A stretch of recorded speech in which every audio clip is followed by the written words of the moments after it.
Pemirsa, terima kasih masih bersama kami di iNews Pagi. Kita ke informasi berikutnya. Pemirsa, kebakaran hebat menghanguskan sebuah pabrik benang di Pasar Kemis, Kabupaten Tangerang, Jumat sore. Banyaknya material mudah terbakar dan kuatnya tiupan angin menyulitkan petugas pemadam api. Kobaran api melalap area gudang berlantai 7, tempat penyimpanan benang. Petugas pemadam kebakaran Kabupaten Tangerang mengerahkan lebih dari 7 unit mobil pemadam kebakaran. Kebakaran ini membuat sejumlah karyawan panik.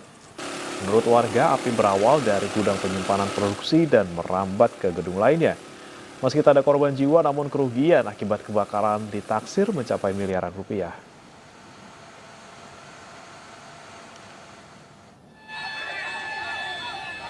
Sementara itu, kebakaran juga terjadi di sebuah ruko tempat penjualan pulsa telepon dan listrik di Jalan Petamburan 4, Tanah Abang, Jakarta, Jumat malam. Hanya dalam hitungan menit, amukan si jago merah membakar seluruh bangunan 2 lantai beserta isinya. Api pertama kali muncul dari lantai 2 ruko yang telah tutup. Diduga kebakaran terjadi akibat korsleting listrik. Selang setengah jam kemudian, api berhasil dipadamkan petugas damkar.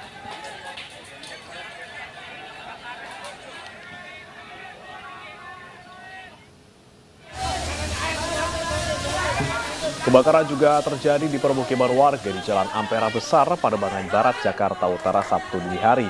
Api yang membesar membuat sejumlah warga panik menyelamatkan harta benda mereka.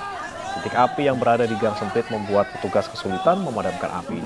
Api baru bisa padam 1 jam kemudian setelah 18 unit mobil damkar diterjunkan ke lokasi. Tidak ada korban jiwa dalam kebakaran ini.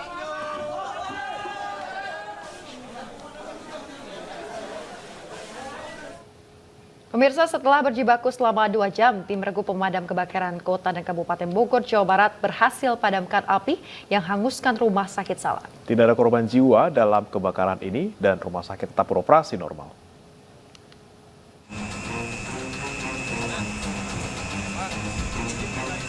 Regu pemadam kebakaran berhasil menjinakkan api yang meluluhlantahkan bangunan detasemen kesehatan wilayah 030401 Bogor, Jawa Barat, Jumat sore.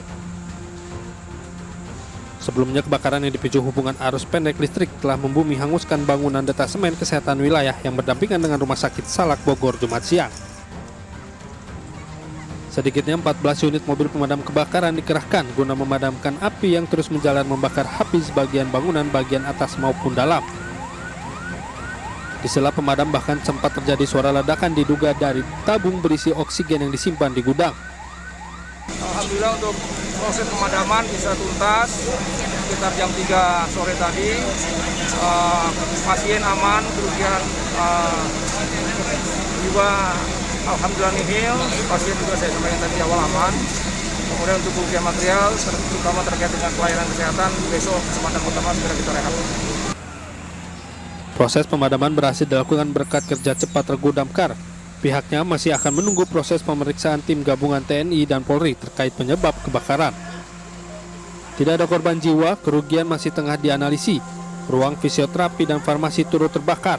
Namun suplai obat akan dibantu oleh pemerintah Kota Bogor melalui Dinas Kesehatan. Dari Kabupaten Bogor, Jawa Barat, Furqon Munawar, iNews melaporkan.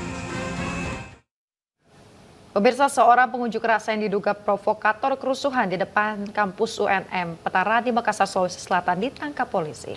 Namun pihak kampus mengatakan bentrokan bukan dilakukan oleh mahasiswa UNM.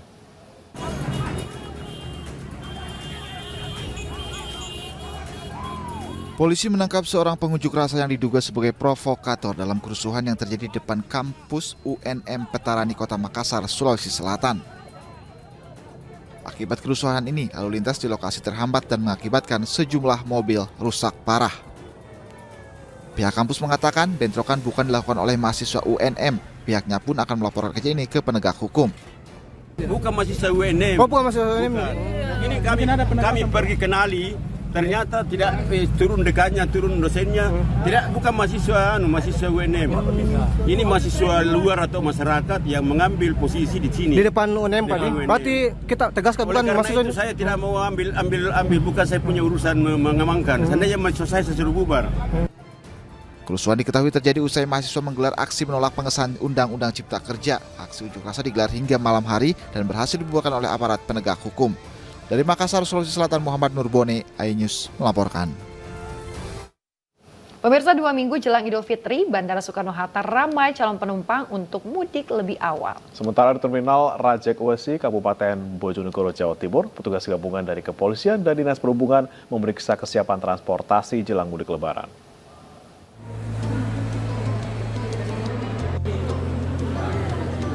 Lebaran Idul Fitri masih 2 pekan lagi. Namun, Bandara Soekarno-Hatta Tangerang, Banten telah dipadati calon pemudik yang kembali ke kampung halaman mereka lebih awal. Pemudik awal pada pekan ini didominasi pelajar karena saat ini mereka telah memasuki musim liburan. Selain itu, pertimbangan harga tiket yang lebih murah dibandingkan harga tiket saat mendekati Hari Raya menjadi alasan lain bagi pemudik untuk pulang kampung lebih awal. Kalau aku beli kisaran harga 700. Artinya itu sudah ada kenaikan belum? Sudah, tapi belum signifikan. Oke, di kisaran berapa rata-rata kenaikan harganya? 100 sampai 200. 100 sampai 200 ribu. Artinya untuk biasanya itu di harga berapa? Di harga 500 sampai 600. Di Terminal Rajek Wesi, Bojonegoro, Jawa Timur, petugas dari Kepolisian dan Dinas Perhubungan melaksanakan pemeriksaan kesiapan jelang mudik Lebaran. Pemeriksaan meliputi kondisi fisik seperti ban, wiper bus, dan perangkat penunjang keamanan kendaraan lainnya. Pertama kita melaksanakan kegiatan ramcek, yaitu inspeksi kendaraan dari rekan-rekan Dishub yang dilaksanakan oleh penguji, sehingga menentukan apakah bus atau kendaraan yang ada di terminal ini layak apa tidak jalan. Apabila nanti hasil inspeksi dinyatakan layak, akan ditempel stiker ya. Pada Lebaran Idul Fitri tahun ini, Kementerian Perhubungan memprediksi jumlah pemudik akan meningkat dari tahun sebelumnya. Kemenhub memperkirakan sebanyak 123,8 juta orang akan pulang kampung dan meningkat 14,2% dari tahun lalu.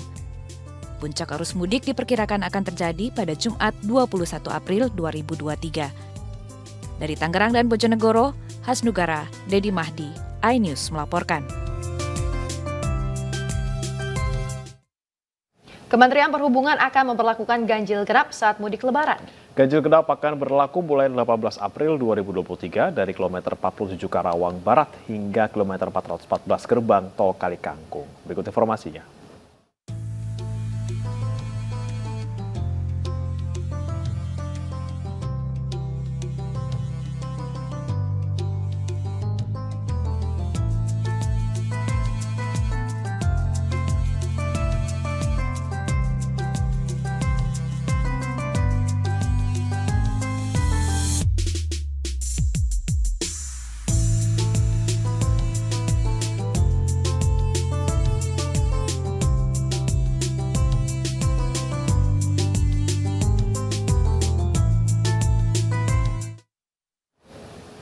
Pemerintah resmi mengeluarkan peraturan melalui Kementerian Tenaga Kerja perihal pembayaran tunjangan Hari Raya atau THR. Partai Perindo berharap pimpinan perusahaan mendukung kebijakan tersebut guna mewujudkan Indonesia sejahtera.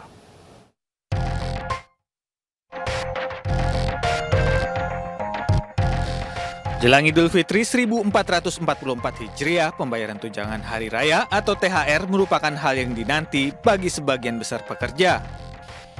23 Maret lalu, Menteri Tenaga Kerja Ida Fauziah mengeluarkan surat edaran tentang THR keagamaan tahun 2023. Dalam surat edaran ini, pemberian THR keagamaan wajib dibayarkan secara penuh paling lambat 7 hari sebelum Hari Raya. Bagi perusahaan yang tidak membayar THR akan terancam sejumlah sanksi dari pemerintah seperti teguran tertulis hingga pembekuan kegiatan usaha. THR keagamaan wajib dibayarkan paling lambat 7 hari sebelum Hari Raya Keagamaan. THR keagamaan ini harus dibayar penuh, tidak boleh dicicil. Saya ulang ya, ada banyak yang saya ulang nih. THR keagamaan ini harus dibayar penuh, tidak boleh dicicil. Saya minta perusahaan agar taat terhadap ketentuan ini. Menanggapi hal tersebut, Ketua DPP Partai Perindo bidang keagamaan Abdul Khalid Ahmad memberikan apresiasinya kepada perusahaan yang bisa memenuhi kewajiban pembayaran THR kepada para pekerja.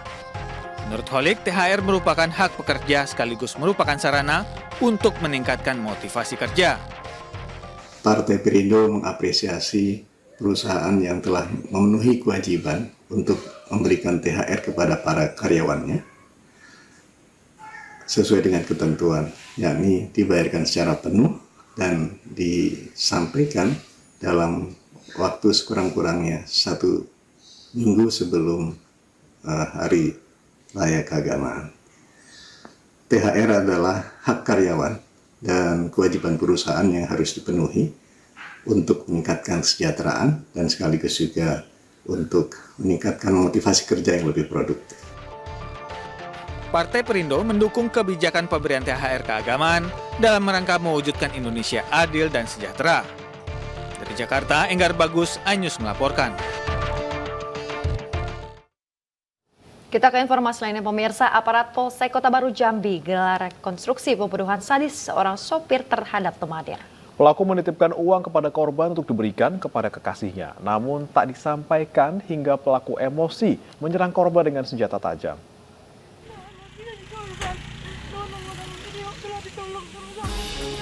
Ermawati Bibi Rinaldi Saputra, korban pembunuhan yang dilakukan temannya sendiri, histeris usai menyaksikan jalannya rekonstruksi pembunuhan terhadap keponakannya.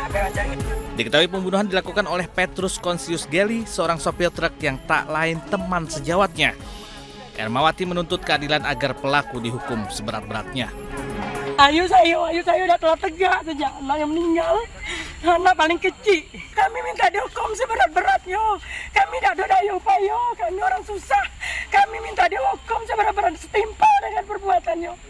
Dalam rekonstruksi sebelum terjadi pembunuhan, pelaku sempat bertemu korban dan menitipkan uang sebesar 1 juta rupiah. Dalam rekonstruksi sebelum terjadi pembunuhan, pelaku sempat bertemu korban dan menitipkan uang sebesar 1 juta rupiah untuk kekasihnya. Pelaku sempat menanyakan uang titipannya kepada korban, namun korban tidak menjawab. Pelaku yang tersulut emosi langsung mengambil parang dari dalam mobil, lalu menyerang korban, lalu melarikan diri. Akibat perbuatannya, pelaku terancam pasal 338 KUHP dengan ancaman hukuman di atas 10 tahun kurungan penjara. Antara korban dengan tersangka ini terjadi adalah teman. Ini mereka ini teman dan mereka ini adalah teman sejawat juga. Nah, sebelum dia berangkat, dia ada nitip uang kepada si korban untuk mengasih kepada pacarnya. Nah, rupanya uang itu tidak dicalon oleh tersangka kepada kekasihnya, rupa tidak dikasihkan, maka dicalonkan kepada si korban. Itu tadi. Dari timbul itulah maka terjadilah 338 itu.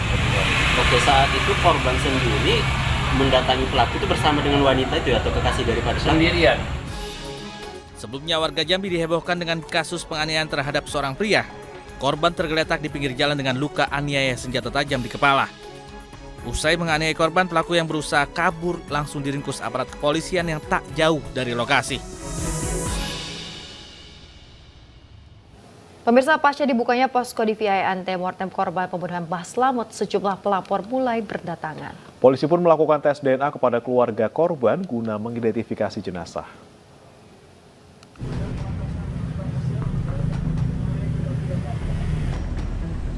Sejumlah keluarga mulai berdatangan mengadu ke pos DVI Polres Banjarnegara, Jawa Tengah. Warga melaporkan anggota keluarganya yang hilang yang diduga menjadi korban pembunuhan oleh dukun palsu pengganda uang Slamet Tohari. Tim DVI kemudian melakukan pendataan para pelapor dengan mengumpulkan data antemortem.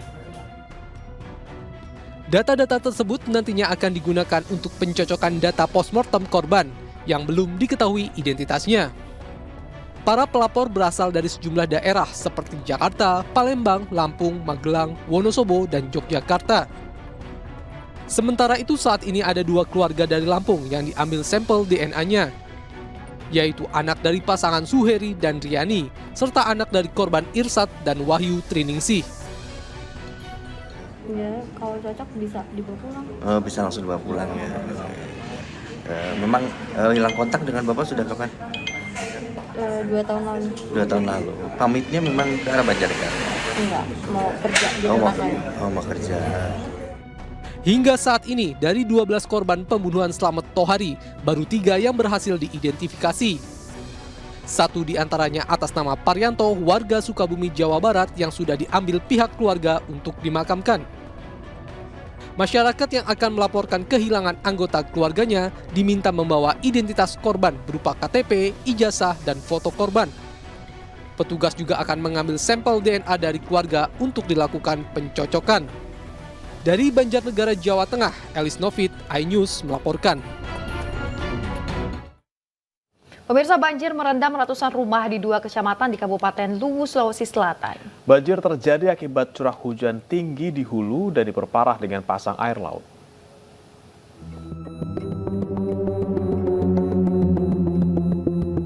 Luapan Sungai Suso menerjang ratusan rumah warga di Kecamatan Suli dan Larompong, Kabupaten Luwu, Sulawesi Selatan. Banjir disebabkan tingginya curah hujan di hulu dan pasang air laut. Banjir yang terjadi sejak Jumat sore belum surut hingga Jumat malam. Sebagian warga mengungsi, namun sebagian lainnya masih memilih bertahan. Banjir kali ini merupakan yang kedua kalinya dalam sepekan terakhir. Tenggelam semua, tidak ada apa, semua pokoknya semua, tenggelam semuanya. Tidak ada apa-apa kalau begini, hancur semua. Itu lemari apa masuki semua air. Banjir terparah terjadi di wilayah Suli Pantai. Sejumlah jembatan antar desa dan rumah warga rusak diterjang arus yang membawa material kayu dan lumpur. Dari Luwu, Sulawesi Selatan, Nasruddin Rubak, iNews melaporkan. Pemirsa, ribuan kartu Indonesia Pintar dibuang di pengepul rongsokan di Lebak, Banten. Pemilik lapak mengaku membeli dari seseorang yang membawa sampah kertas sebanyak 35 kardus dan tidak mengenal siapa yang menjual KIP tersebut. Selamat siang, ditemukan kartu Indonesia Pintar. Ribuan kartu Indonesia Pintar atau KIP sengaja dibuang di sebuah lapak rongsokan di wilayah Kampung Kandang Sapi, Kecamatan Rangkas Bitung, Lebak, Banten. Pengepul mengaku tidak mengetahui isi 35 kardus yang ditawarkan oleh seseorang yang ingin menjual barang bekas tersebut. Menurut pemilik lapak rongsokan, dirinya didatangi seseorang yang membawa 35 kardus yang awalnya dikira kertas bekas. Pria tersebut membawa sebuah mobil pick-up dan langsung menurunkan kardus tersebut untuk ditimbang. Pemilik lapak membeli seharga Rp2.000 untuk 1 kilogramnya, sedangkan total yang dibayarkan dari 35 kardus atau sebanyak 4 kuintal kertas sebesar Rp800.000. Usai diperiksa, ternyata isi kardus berisi ribuan kartu KIP yang masih lengkap dengan dokumen kepemilikan. Kartu berupa bantuan biaya pendidikan dari pemerintah untuk pelajar bagi lulusan SMA sederajat itu masih aktif hingga tahun 2024. Iya, tahu mobilnya tuh orang mana itu nggak tahu. Oh, mobil Bang? Iya, ambil dari. Tapi udah dibawa lagi sebagian oleh orang bank dari pelaku. Bapak bayar apa gimana waktu itu? Jual beli atau? Saya beli 2.000 per kilo, ada 4 kintal. Berarti Bapak waktu itu ngeluarin berapa? 800.000, 8 kintal, 4 kintal. Kalau 2.000. Bapak niatnya beli jenis kardus itu rongsokan Pak ya? Iyalah, kalau ada kis uang rakyat buat apa? Gitu? Betul. Polres Lebak, Banten sudah mengambil beberapa sampel barang bukti dan masih menyelidiki kasus ini. Dari Lebak, Banten, Iskandar Nasution, iNews melaporkan. Pemirsa, Ketua RT 9 RW 16 Kelurahan Kapuk dimintai klarifikasi pasca viralnya surat edaran permintaan THR di media sosial. Di dalam surat edaran tersebut, warga dimintai THR mulai dari puluhan hingga ratusan ribu rupiah.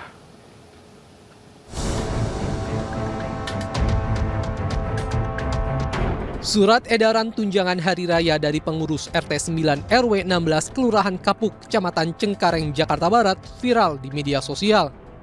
Surat yang ditandatangani sejumlah perangkat kampung hingga Ketua Musola Al-Jihad dan Ibu PKK tersebut berisi pemberitahuan kepada warga untuk memberi THR dengan nominal mulai dari Rp60.000 hingga Rp300.000.